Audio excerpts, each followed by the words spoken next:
There's a column in the Times called What Some Random Person Does with Their Sundays. I never read it. It's usually like a socialite or some relatively minor public figure. I think they should do me, because what do I do with my Sundays?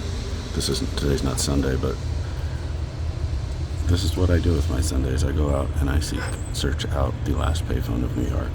I haven't been here in about a month, and my radio card is still there. I don't want to show that side because that gives a slight clue as to where this is. I don't think there's any clue here.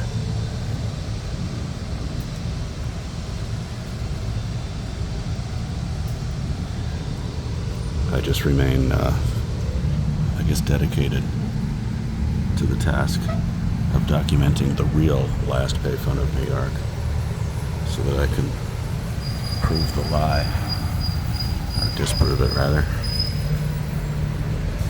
that needlessly bombastic lie that the city told us, that they got rid of the last payphone out of Times Square area. This is not Times Square.